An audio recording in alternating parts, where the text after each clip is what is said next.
I have one son, Derek, 38 years old. I raised him alone most of the time because James worked double shifts as a plumber to keep us afloat.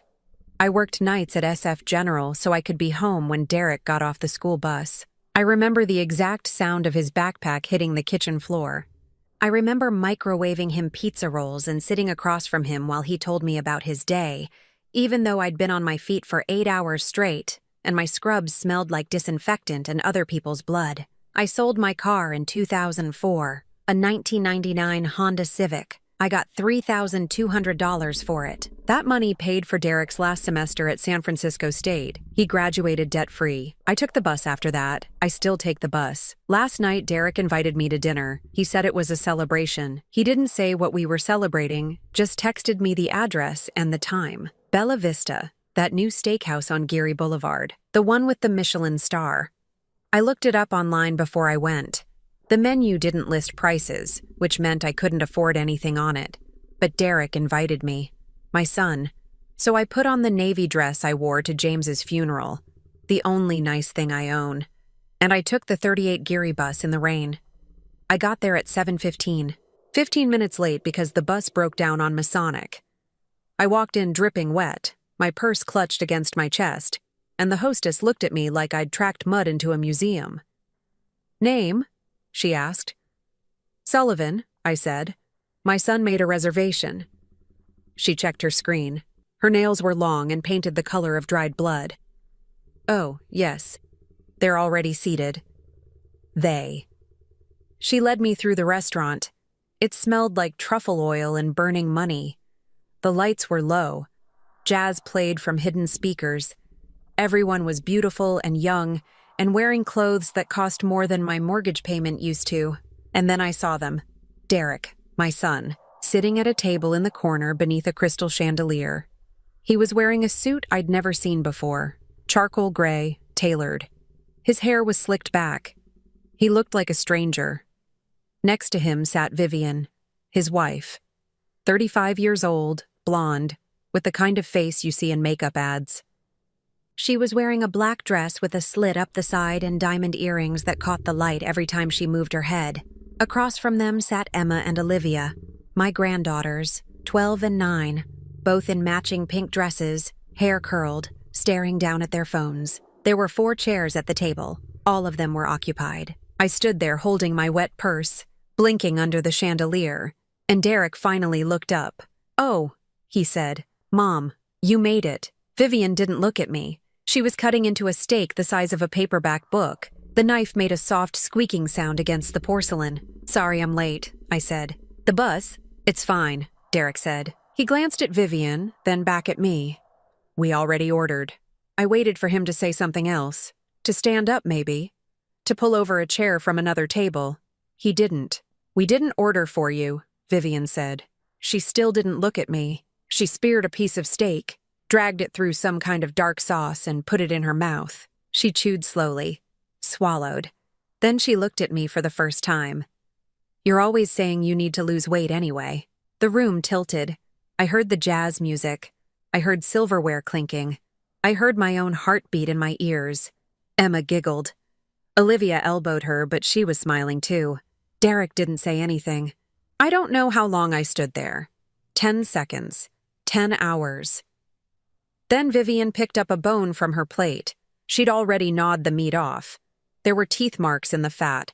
She held it out toward me like she was feeding a dog. "Here," she said, "if you're hungry." She wasn't joking. Her face was blank. She just held the bone in the air between us, waiting. I looked at Derek, my son, the boy I used to carry on my back when he was tired.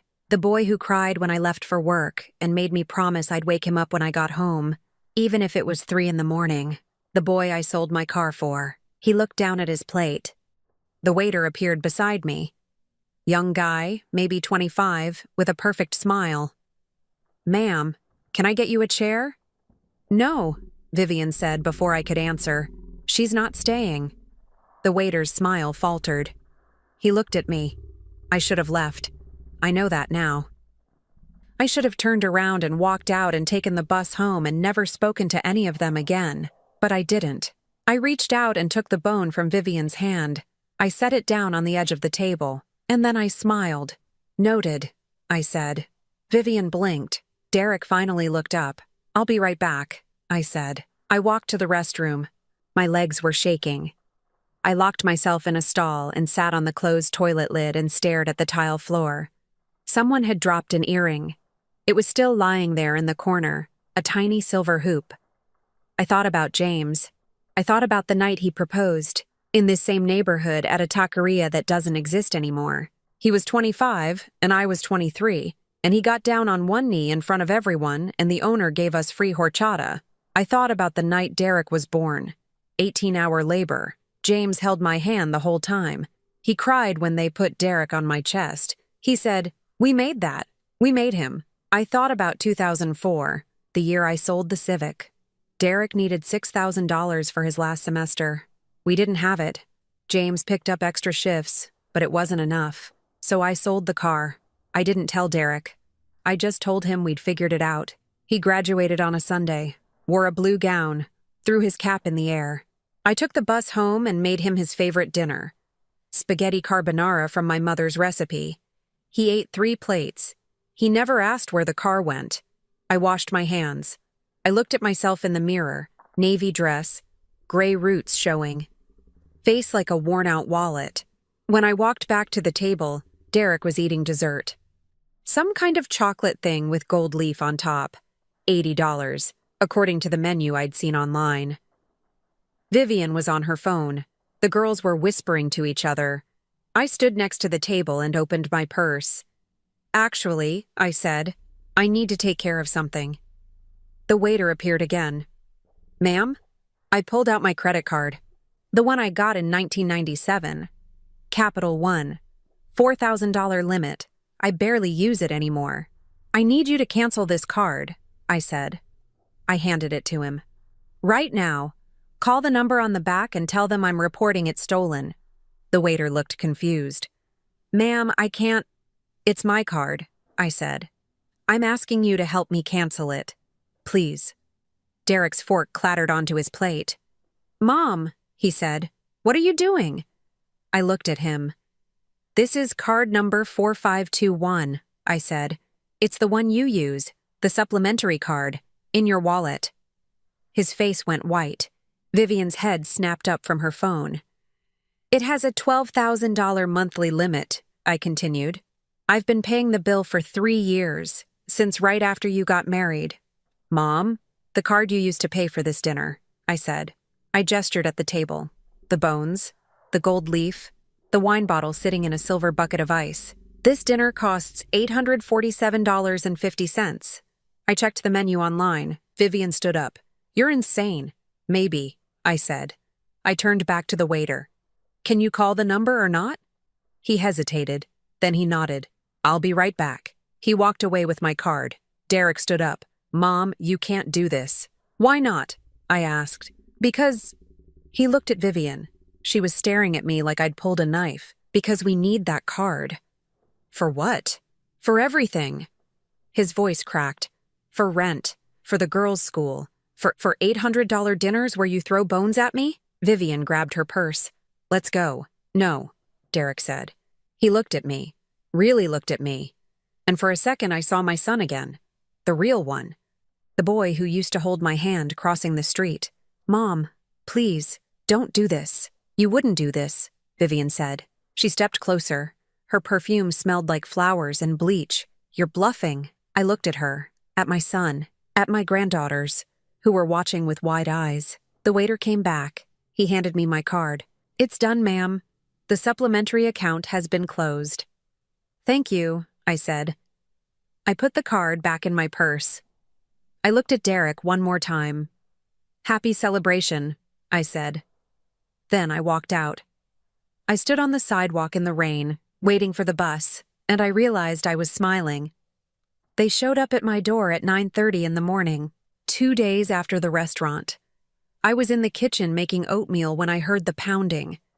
Not knocking, pounding. The kind that makes the hinges rattle. I knew it was Derek before I opened the door. He was standing on my porch in a wrinkled t-shirt and jeans, unshaven, eyes red. Vivian stood behind him in athleisure wear that probably cost more than my monthly grocery bill. Her face was tight, angry. "We need to talk," Derek said. I tightened my bathrobe. "It's 9:30 in the morning." "I don't care what time it is." He pushed past me into the house. Vivian followed. She looked around my living room like she was cataloging evidence. The floral couch from 1994, the carpet with the stain near the TV, the framed photo of Derek's college graduation on the mantel. "You can't just cancel the card, Mom," Derek said. He was pacing, back and forth in front of the window. "Do you have any idea what you did?" I closed the door. "I canceled a credit card that's in my name, that we've been using for 3 years. I know. Our rent didn't go through." His voice went up an octave. "The payment bounced. Our landlord called yesterday. We're late. Do you understand what that means?" I walked to the kitchen and turned off the stove. The oatmeal had started to burn. The smell filled the house. "How much is your rent?" I asked. Derek followed me. "What?" "Your rent. How much?" He hesitated. $4,000 a month." I turned around. $4,000. "It's Nob Hill, Mom." "It's not." "You're paying $4,000 a month in rent?" I said slowly. "And you needed my credit card to cover it?" Vivian appeared in the doorway. "That's none of your business." "It's exactly my business if I'm paying for it." "You weren't paying for it," Vivian snapped. "We were going to pay you back." "When?" Silence. Derek rubbed his face. "Mom, please. Just reactivate the card. We'll figure it out." "Figure what out?" "Everything." He looked at me, really looked at me, and I saw something I hadn't seen in years. Fear. "I lost my job." The room went cold. "What?" I whispered. 2 months ago. They downsized the department. "I've been looking, but—" He stopped, swallowed. "Nobody's hiring right now." 2 months, I repeated. "You lost your job 2 months ago and you didn't tell me?" "I didn't want you to worry." "So you just kept spending money you don't have?" Vivian stepped forward. "We have an opportunity, a real one, an investment that could solve everything." I looked at her. "What kind of investment?" "A franchise," Derek said quickly. "Smoothie place. It's a guaranteed return. We just need $15,000 for the startup costs." $15,000. I thought about my savings account, the one James and I built over 30 years. It had $68,000 in it, treasury bonds mostly. James always said, "This is for emergencies. This is for when we're old and we need help." "I don't have $15,000, I said. "Yes, you do," Vivian said. "Derek told me about the bonds. My son had told his wife about my savings. Derek wouldn't look at me. "Mom, it's a loan. We'll pay you back with interest. I swear." "When?" 6 months, maybe a year. "The franchise?" "No," I said. Vivian's face hardened. "Excuse me?" I said no. "You're really going to let your son lose his apartment?" Vivian's voice was ice. "Your granddaughters? You're really going to ask me to give you $15,000 2 days after you threw a bone at me in a restaurant? Oh my God." Vivian laughed. It was a sharp, ugly sound. "You're still on that?" It was a joke. It didn't feel like a joke. "Maybe if you had a sense of humor." "Vivian," Derek said quietly. She ignored him. She stepped closer to me. I could smell her perfume again. Flowers and bleach. "You know what your problem is, Margaret," she said. "You're controlling. You've been controlling Derek his whole life. You can't let him grow up. You can't let him be a man."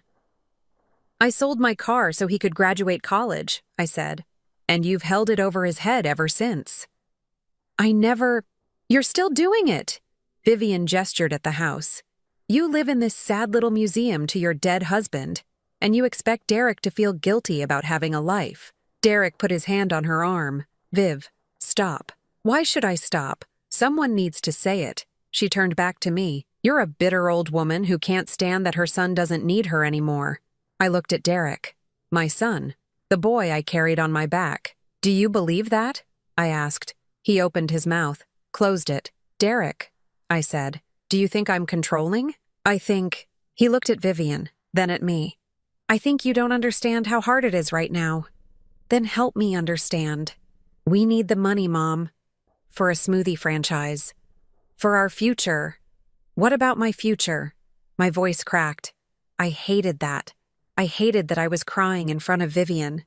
What about the money James and I saved? That's supposed to last me the rest of my life. You'll get it back, Derek said. I promise. Your promises don't pay my bills. Vivian pulled out her phone. Fine, we'll figure it out ourselves. She tapped something, put the phone to her ear. Who are you calling? I asked. She held up one finger. Linda? Hi, it's Vivian. Yeah. Is this a good time? We need to talk about Margaret. My stomach dropped. Linda. James's sister. 62 years old. Retired teacher. We'd been close once. She used to come over for Sunday dinners. She held my hand at James's funeral. I hadn't talked to her in 8 months. Not since she asked to borrow money and I said I couldn't help. Vivian walked into the living room, phone pressed to her ear. I could hear her voice but not the words. Derek stood in front of me. Mom, I'm sorry. I didn't want it to be like this. Then why is it? Because you're not listening. I'm listening. You want $15,000. I said no. You don't understand. I understand that you spent 3 years using my credit card without asking. I understand that you lost your job and didn't tell me. I understand that your wife just called me a bitter old woman in my own kitchen. She didn't mean... Yes, she did. Vivian came back. She handed the phone to Derek. Linda wants to talk to you. He took it, put it on speaker. Maggie? Linda's voice, thin and sharp. Hi, Linda, I said. Vivian just told me what's happening. I can't believe you. I closed my eyes. What did she tell you? That Derek needs help and you're refusing. That you're holding money over his head. That you canceled his credit card out of spite. That's not... James would be ashamed of you. The words hit like a fist. Linda... He always helped family. Always. And you're sitting on $68,000 while your son is about to lose his home? How do you know how much... I stopped. Looked at Derek. He'd told them everything. You need to help him, Linda continued. You need to do the right thing. I felt something crack inside my chest, something that had been holding for a very long time. Get out, I said quietly. Derek blinked. What? Get out of my house.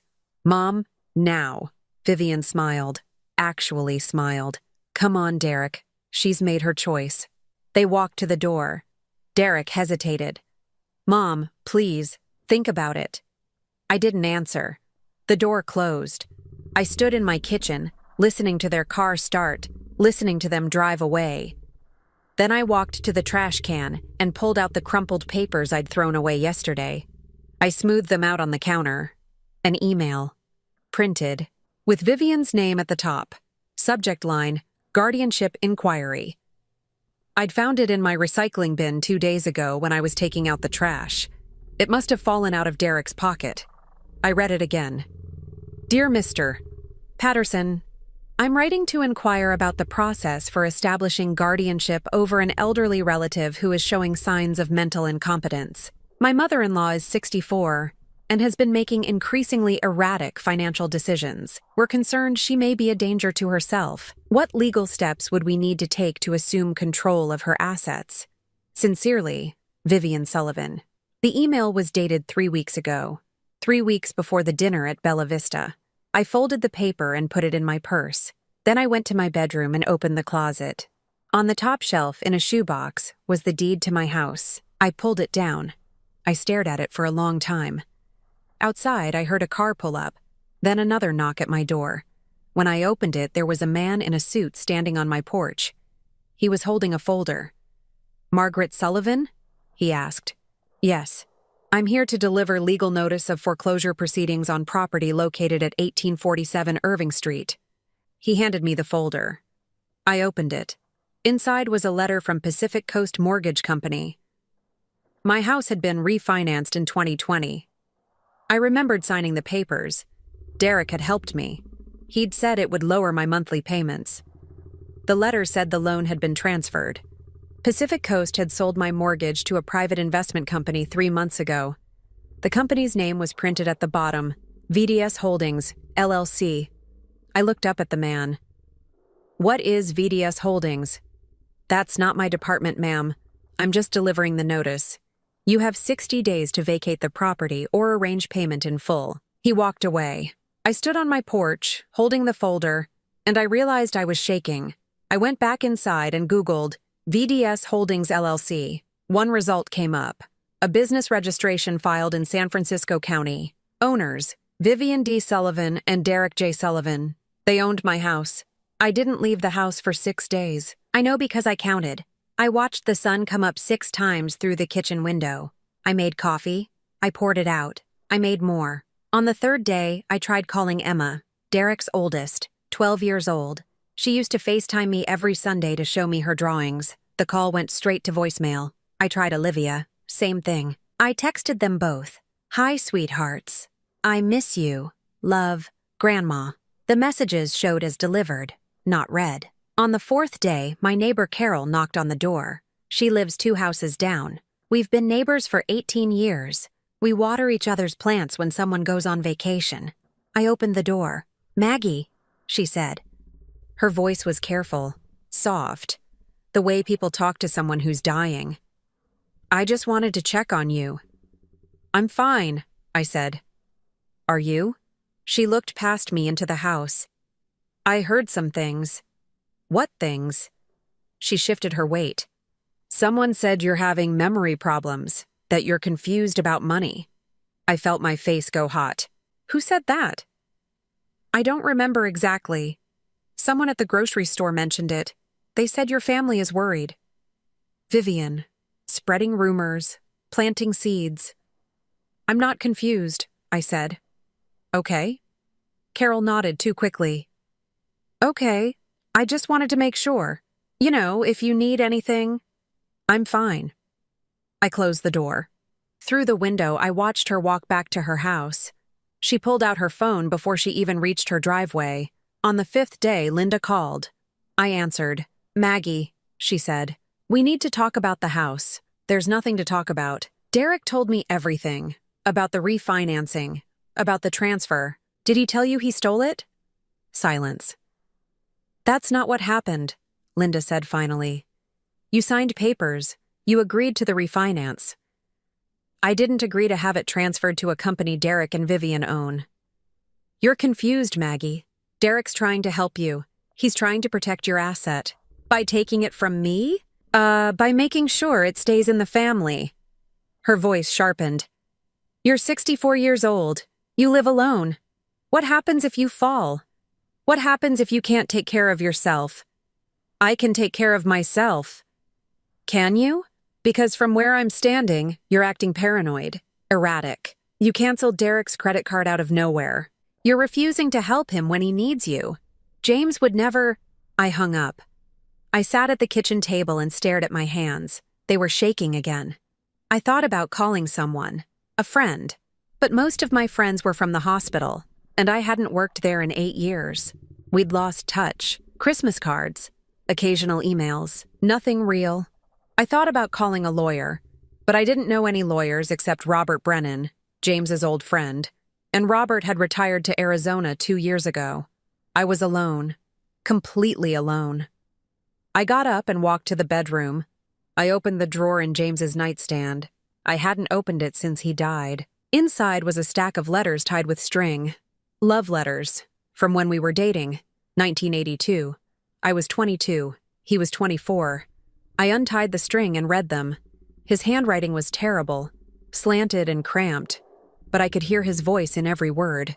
"Maggie, I can't stop thinking about you. I know I'm not good with words, but I need to try. You're the smartest person I've ever met, the kindest. When I'm with you, I feel like I can do anything, like I'm worth something. I don't have much to offer. I'm just a guy with a toolbox and a truck. But if you'll have me, I'll spend my whole life making sure you never regret it. I promise. Love.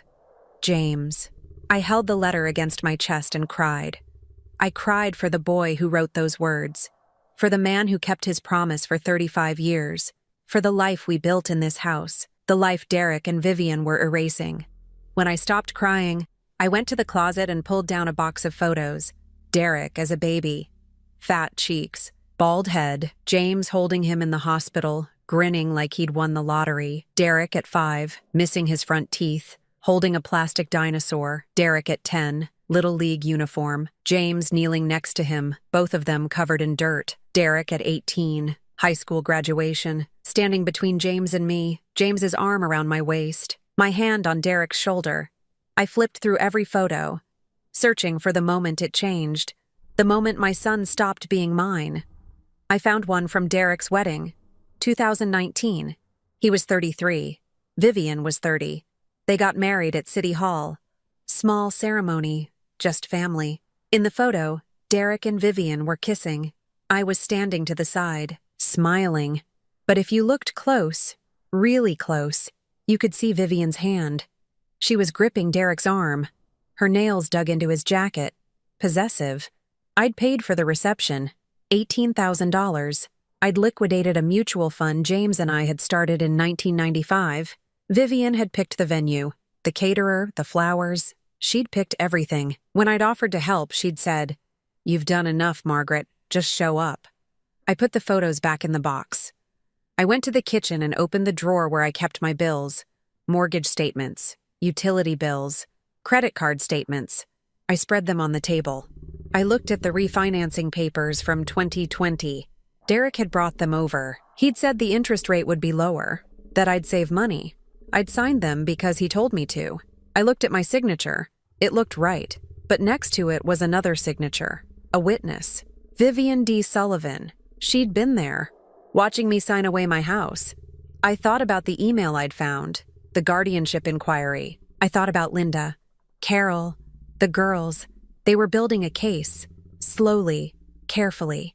Erratic behavior, financial confusion, mental decline. And when they had enough evidence, they'd take everything. I sat in the kitchen until it got dark. The house was silent except for the clock on the wall, the one James's parents gave us as a wedding present. It ticked, loud, relentless. Tick, tick, tick. I got up and walked to the closet by the front door. On the top shelf was a shoebox. Inside was $3,000 in cash. Emergency money. James always kept it there. I took the box down. I sat on the couch and opened it. The bills were old, 20s and 50s. Some of them were from the 90s. I counted it twice. $3,200. I thought about the investigator I'd seen on a billboard near the bus stop. Surveillance, background checks, fraud investigation. I picked up my phone. I dialed the number. A man answered. Allied Investigations. "I need to hire someone," I said. "What's the situation?" "I think my son is stealing from me." There was a pause. "Can you come to the office tomorrow?" "Yes.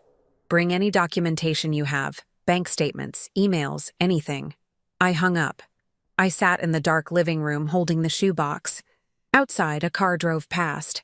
Headlights swept across the wall. For the first time in 6 days, I felt something other than fear. I felt anger. Cold. Clear. Sharp. James used to say, "Maggie, you're tougher than you think. You just don't know it yet." I looked at his photo on the mantle. "I'm starting to figure it out," I whispered. The investigator's office was above a dry cleaner on Mission Street. I took 2 buses to get there. It was raining again. His name was Frank Ortega, 50-something, gray hair. He wore a cheap suit and had coffee stains on his desk. "Mrs. Sullivan," he said, shaking my hand. "Sit down." I sat. I put the folder on his desk. Bank statements, the refinancing papers, the foreclosure notice, the email about guardianship. He read through everything, didn't say a word, just turned pages and made notes on a yellow pad. After 20 minutes, he looked up. "How much can you pay?" he asked. $2,800, I said. "That's all I have." He nodded. "I'll take it, but I need to be honest with you. What you're describing, this is fraud. Possibly identity theft. You should go to the police." "I will," I said. "But I need proof first. Real proof. Not just papers I don't understand." "What do you want me to find?" "Everything," I said. "Where the money went. Who signed what? If my son is lying to me, I need to know." Frank studied my face. Then he nodded. "Give me 2 weeks. It took him 9 days. He called me on a Tuesday morning. I have something. Can you come in? I was there in 40 minutes. Frank spread papers across his desk like a poker hand. Your son forged a power of attorney, he said. See this? He pointed to a document. This gives him legal authority to act on your behalf, to sign contracts, move money, all of it. I stared at the signature at the bottom. It looked like mine, but I'd never signed it. How? I whispered. He probably traced your signature from another document. It's not perfect, but it's close enough. Most banks don't check carefully. Frank pulled out another paper. He used this power of attorney to transfer $68,000 from your treasury bonds into a joint account with his wife. That happened 6 weeks ago. $68,000. Everything James and I saved. Gone. Where's the money now? I asked. Frank pulled out a bank statement. They spent $22,000 on something called Sunset Smoothie Franchise LLC. Then they spent $18,000 on, he squinted, medical expenses. Looks like plastic surgery. Beverly Hills Clinic. Vivian, I said. Probably. The rest went to credit card payments. Car payments. Rent. He looked at me. Mrs. Sullivan, they're broke.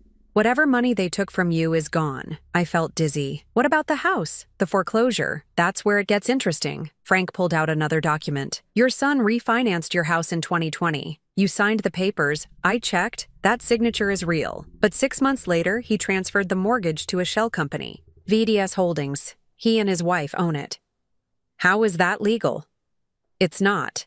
But unless you challenge it, the transfer stands. They're betting you won't fight back. Frank leaned forward. Here's the thing. They paid off your original mortgage, which means technically they own the debt. They can foreclose.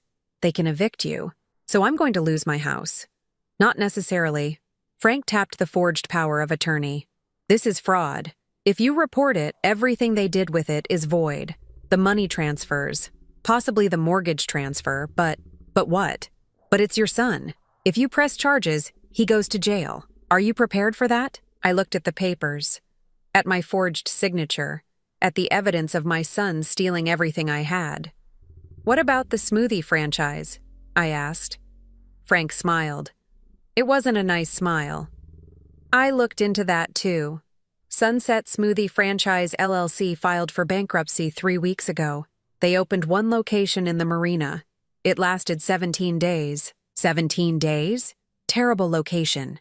No foot traffic. Health code violations. They lost everything they invested. He pulled out a news article, and it gets better. The franchisor is being sued by 12 other investors for fraud. Your son's not getting a penny back. I felt something cold settle in my chest. Karma. Is there anything else? I asked. Frank hesitated. Then he opened a manila envelope.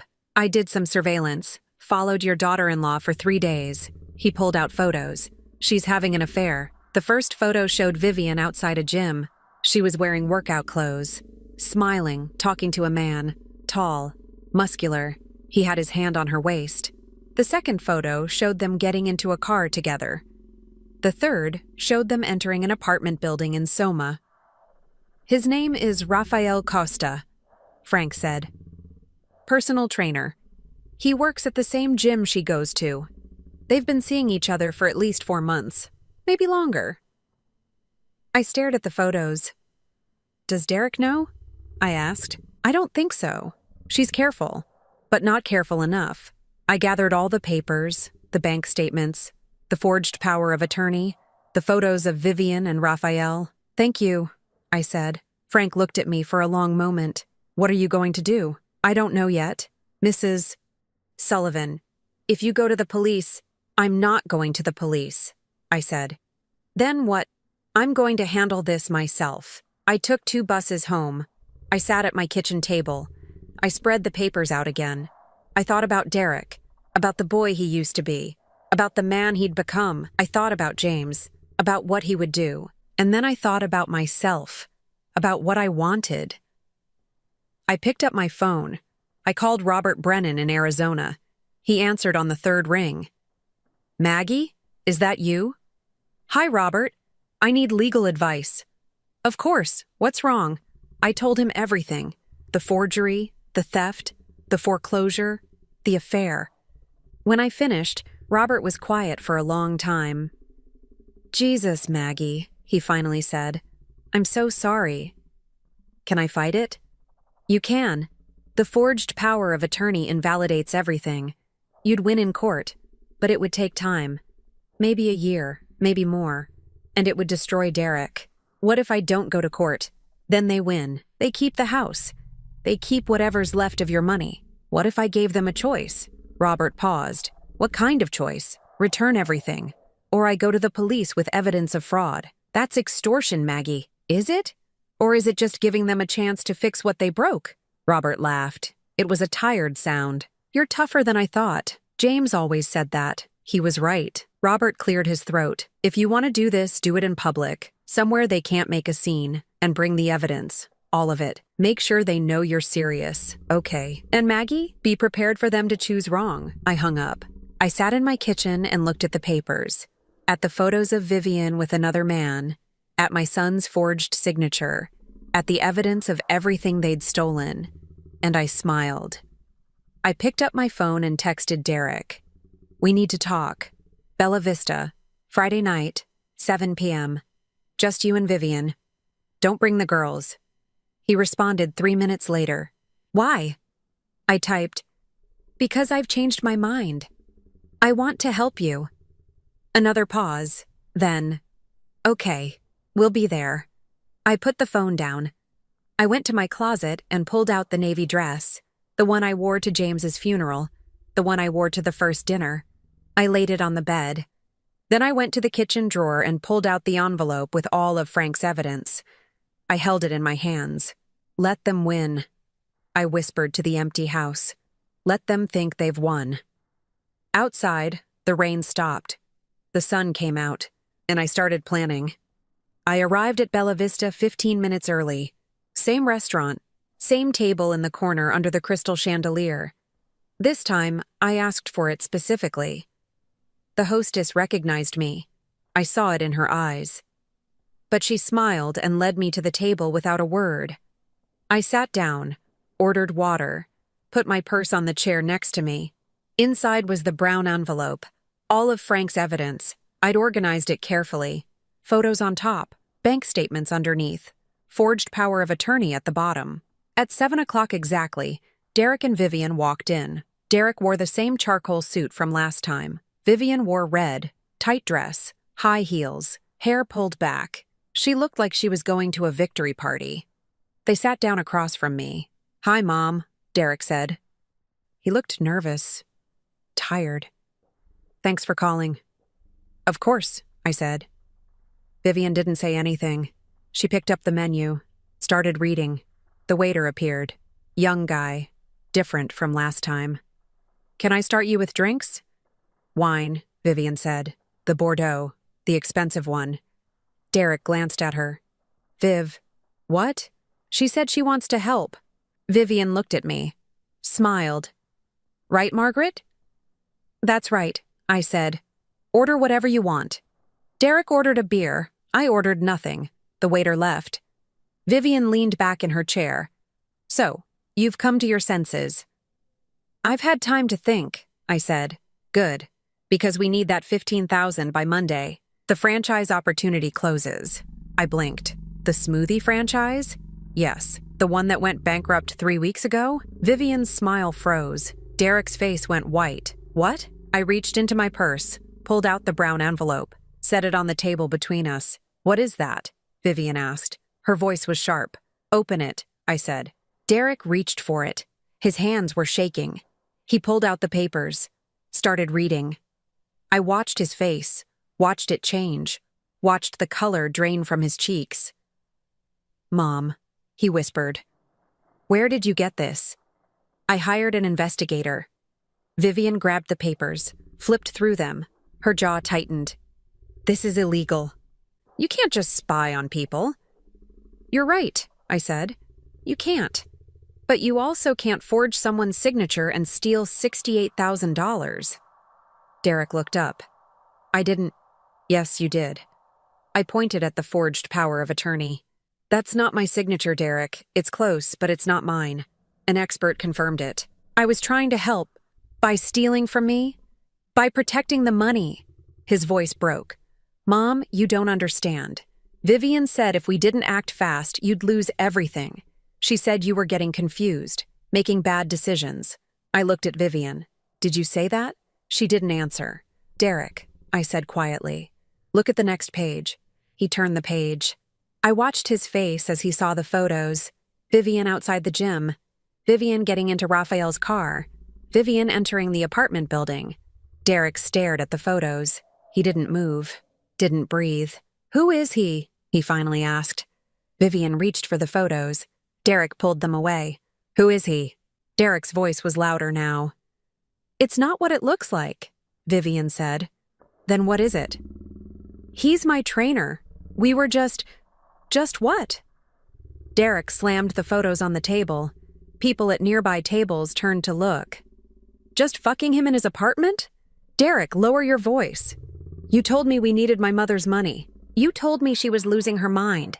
You told me. He stopped, put his head in his hands. You lied about everything. I was trying to build us a future. With my mother's money and another man?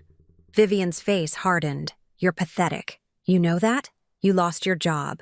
You couldn't provide for your own family. I had to do something. So you stole from my mother. I saved us. The franchise went bankrupt in 17 days. Derek threw the papers at her. They scattered across the table. Everything you touched turned to shit, and you blamed me. You blamed my mother. Vivian stood up. I'm not listening to this. Sit down, I said. She looked at me. Excuse me. Sit down. I'm not finished. I don't care.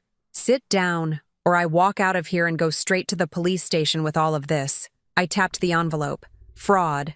Identity theft. Forgery. That's 10 years minimum. And your affair? That becomes public record.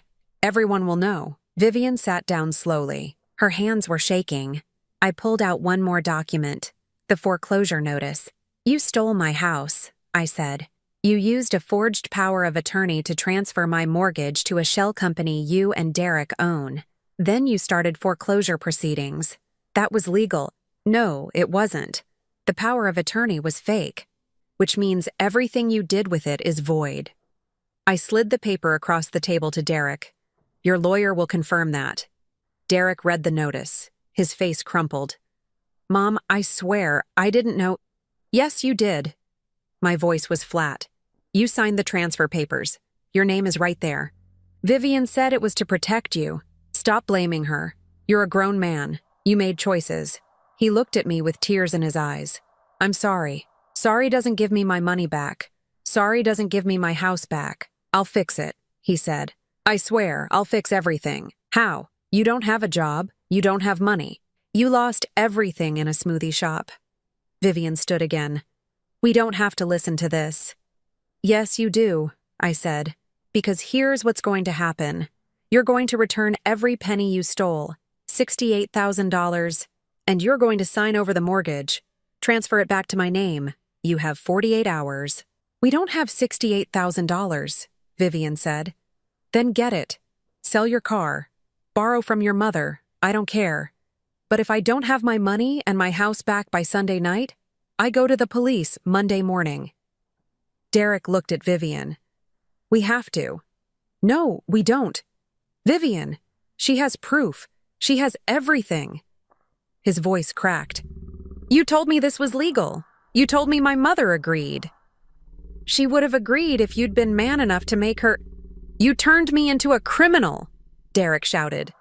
The entire restaurant went quiet. You made me steal from my own mother. Vivian's face twisted. I made you? You're the one who came crying to me about money. You're the one who couldn't keep a job. You're the one... Get out, Derek said quietly. Vivian blinked. What? Get out. Leave. I don't want to see you right now. Derek, go. Vivian grabbed her purse. She looked at me. Her eyes were full of rage. You're going to regret this, she said. No, I said. You are. She walked out. Derek and I sat in silence. Around us, conversation slowly resumed. The waiter appeared, confused. Derek waved him away. Mom, Derek finally said, I don't know how to fix this. You start by telling me the truth. All of it. He took a breath. I lost my job in August. I was too ashamed to tell you. Vivian said she had a plan. She said if we could get access to your savings, we could invest it, double it, give it all back with interest. He wiped his eyes. I believed her. And the house? She said you were going to lose it anyway, that the bank was going to take it. She said if we bought the mortgage, we could protect it for you. His voice broke. I thought I was helping. By lying to me? By forging my signature? I didn't forge anything. She did. She said it was the only way. I looked at my son, really looked at him, and I saw a child. A scared, stupid child in a man's body. Where are you going to get $68,000? I asked. I don't know. My dad? Your father is dead, Derek. I mean Vivian's dad. Or, he stopped. I'll figure it out. I promise. You have 48 hours. He nodded. Can I ask you something? What? If I do this, if I give you everything back, will you forgive me? I thought about that. About all the years I'd spent protecting him, sacrificing for him, loving him. Ask me again in a year, I said. I stood up, left 2 20s on the table for my water, and I walked out. Derek came to my house at 6 o'clock Sunday morning. I was already awake. I'd been awake since 4, sitting at the kitchen table, drinking coffee, watching the clock. He knocked softly. I opened the door. He looked like he hadn't slept in days, unshaven, red eyes, wrinkled clothes. Can I come in? He asked. I stepped aside. He walked to the kitchen table and set down a folder, thick, full of papers. It's all there, he said. The money, the house, everything. I opened the folder. Bank transfer confirmation. $68,000 deposited into my account yesterday at 3 p.m. Signed mortgage transfer documents returning the house to my name. Notarized. Legal. How did you get the money? I asked. I sold my car. Borrowed from Vivian's father. He had questions, but... Derek swallowed. I told him the truth.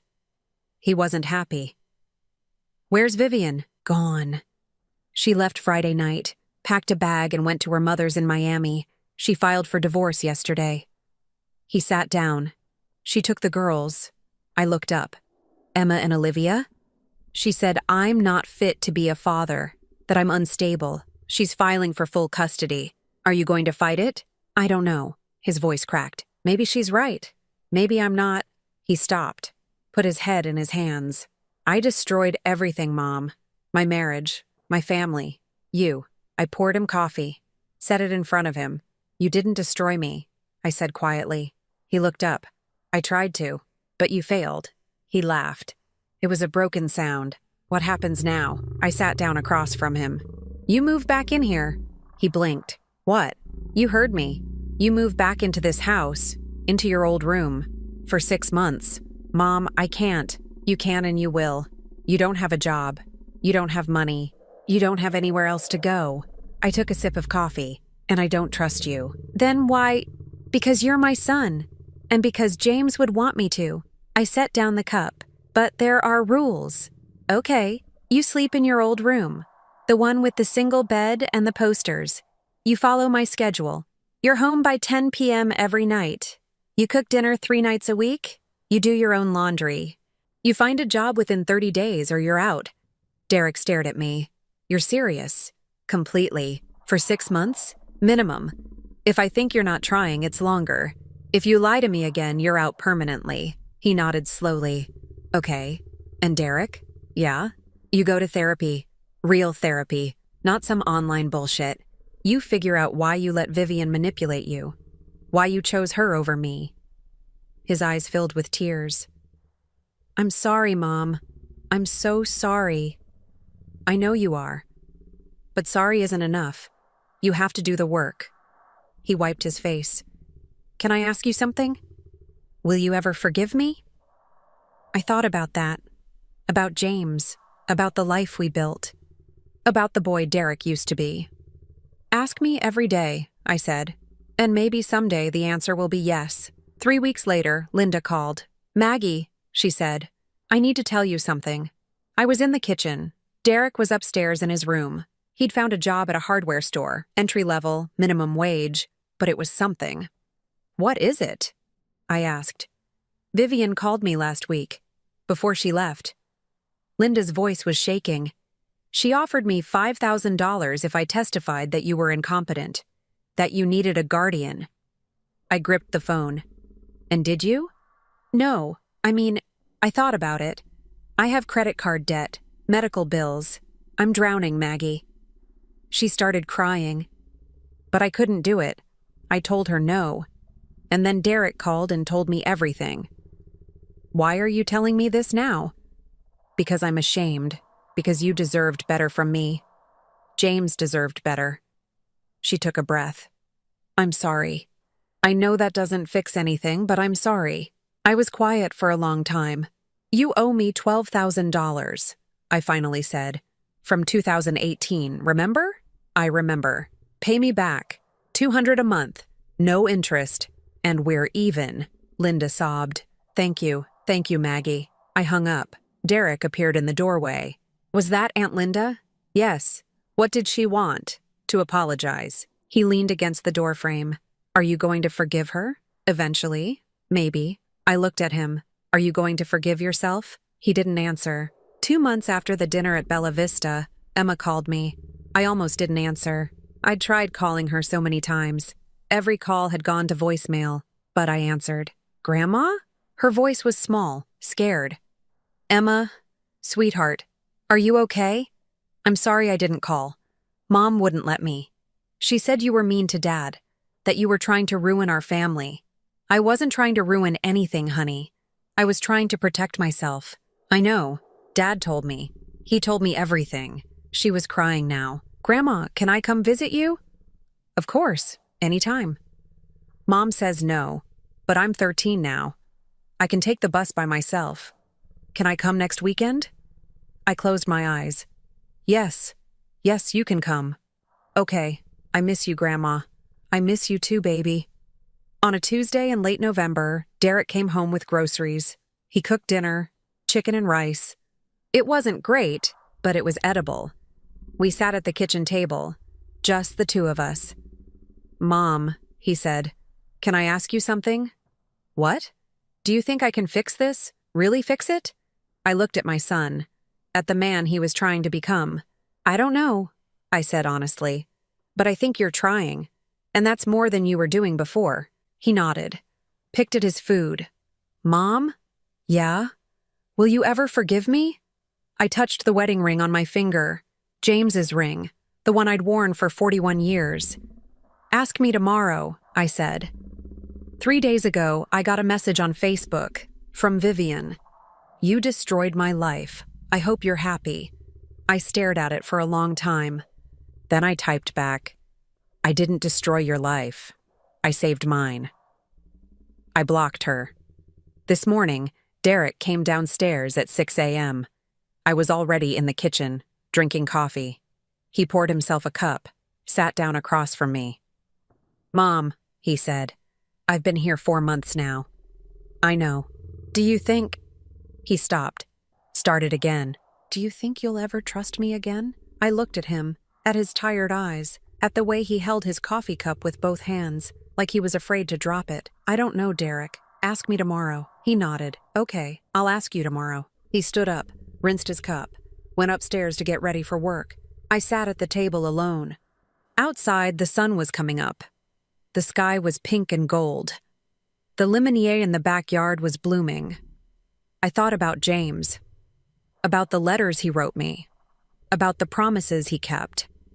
I thought about the woman I used to be, the one who sold her car, the one who worked double shifts, the one who gave everything and expected nothing back. I wasn't her anymore.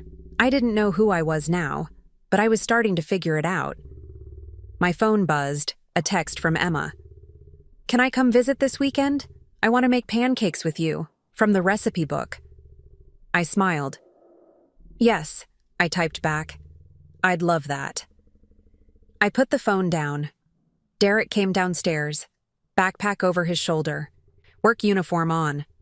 "Mom," he said from the doorway, "do you need anything before I go?" I looked at my son. "No," I said. "I'm good." He nodded, hesitated. "I love you, Mom." "I know," I said. He left. I sat in my kitchen, in my house, the one James and I bought 41 years ago, the one I almost lost, the one I fought to keep. I touched my wedding ring. "I did it, James," I whispered. I fought back. Outside, a bus drove past. I heard the engine, the hydraulic brakes. I didn't need to take the bus anymore. Derek had helped me buy a used car last week, a Honda Civic, 2015. It wasn't new, but it was mine. I stood up, washed my coffee cup, put it in the dish rack. Then I walked to the living room and looked at the photo on the mantel. James, Derek, me, Derek's high school graduation, all of us smiling. I picked it up, looked at it for a long time. Then I put it back. Tomorrow, Derek would ask again if I forgave him, and tomorrow I'd tell him to ask me the next day. And maybe someday, maybe in a month, maybe in a year, the answer would be different. But today I was enough.